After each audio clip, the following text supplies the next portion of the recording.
Middle east के महासंग्राम के बीच दुनिया के सबसे शक्तिशाली नेता का वो हैरान करने वाला फैसला जिसने इजराइल के प्रधानमंत्री नेतन्याहू के भी हाथ बांध दिए।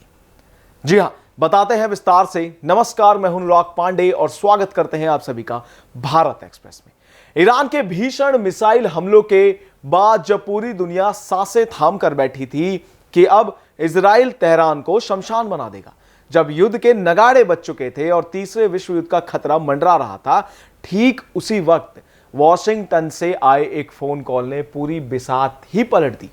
ऐतिहासिक रूप से आपको बता दें कि इजराइल के सबसे बड़े रक्षक माने जाने वाले अमेरिकी राष्ट्रपति डोनाल्ड ट्रंप ने इजराइल को ईरान पर सीधे सैन्य एक्शन से बचने की सख्त से सख्त हिदायत दे दी है। आखिर जो ट्रंप हमेशा ईरान को नस्तनाबूद करने की वकालत करते थे, वे अचानक इजराइल को क्यों रोकने लग गए?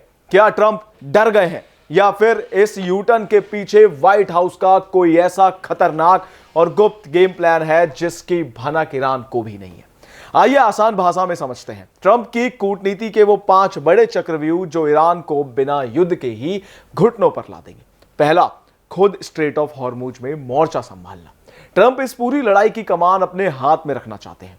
वे जानते हैं कि अगर इजराइल ने ईरान की मुख्य धरती पर हमला किया तो ईरान पागलपन में आकर स्ट्रेट ऑफ हॉर्मुज को ब्लॉक कर देगा।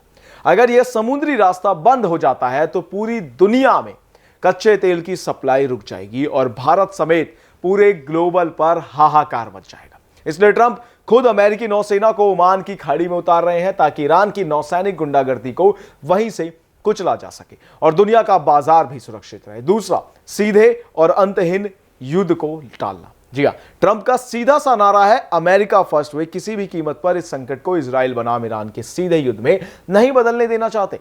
एक सीधा युद्ध ईरान की जनता को अपनी सरकार के पीछे एकजुट कर देगा। इसके अलावा ट्रंप अच्छी तरह जानते हैं कि अगर सीधे मिसाइलों का दौर शुरू हुआ तो मजबूरी में अमेरिकी सैनिकों और अरबों डॉलर को इस अंतहीन विनाश की आग में झोंकना पड़ेगा, जिसे ट्रंप हर हाल में टालना चाहते हैं। तीसरा, हिजबुल्लाह के खात्मे का मिशन चालू करना। जी हां, ट्रंप प्रशासन का मानना है कि इजराइल को अपनी पूरी ताकत दूर बैठे ईरान पर बर्बाद करने के बजाय अपने पड़ोस के कचरे को साफ करने में लगानी चाहिए। यानी कि इजराइल इस समय लेबनान बॉर्डर पर हिजबुल्लाह के खिलाफ निर्णायक जंग लड़ रहा है। हिजबुल्लाह की ईरान का सबसे मजबूत हाथ पैर है। जी हां, ट्रंप चाहते हैं कि इजराइल पहले इस सांप का सिर कुचल दे ताकि ईरान क्षेत्रीय स्तर पर बिल्कुल अकेला और पंगु हो जाए। चौथा, आर्थिक पाबंदियों से दम घोटना। डोनाल्ड ट्रंप खुद को दुनिया का सबसे बड़ा डील मेकर मानते हैं।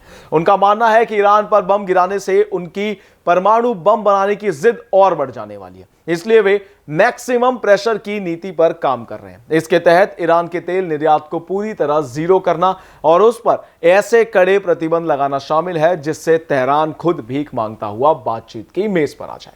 और आखिर में पांचवा, अरब देशों को ईरानी गुस्से से बचाना। सऊदी अरब, यूएई और जॉर्डन जैसे खाड़ी देश अमेरिका के पक्के दोस्त हैं। जी हां, आपको बता दें कि अगर इजराइल और ईरान में सीधा युद्ध हुआ तो ईरान बौखलाकर इन अरब देशों पर मिसाइल दाग सकता है। ट्रंप अपने इन अमीर और रणनीतिक साझेदारों को किसी भी खतरे में नहीं डालना चाहेंगे। जी हां, और इसके अलावा अगर मैं बताऊं कि ट्रंप का ग्रैंड डिजाइन और आगे की रातों असली कहानी। जी हां, ट्रंप का इजराइल को रोकना कोई मजबूरी नहीं है बल्कि एक बहुत बड़ा ग्रैंड डिजाइन है। वे एक तीर से कई निशाने लगाना चाहते हैं। तेल का बाजार भी बच जाए, अमेरिकी सैनिक भी दूर रहे, हिजबुल्लाह भी साफ हो जाए और ईरान आर्थिक रूप से बर्बाद भी हो जाए।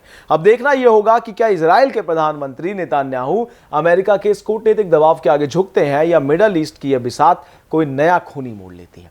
इन सब पर आपकी क्या राय है? कमेंट्स में जरूर बताएं और इन तमाम जानकारियों के लिए बने रहिए हमारे साथ भारत एक्सप्रेस पर। धन्यवाद।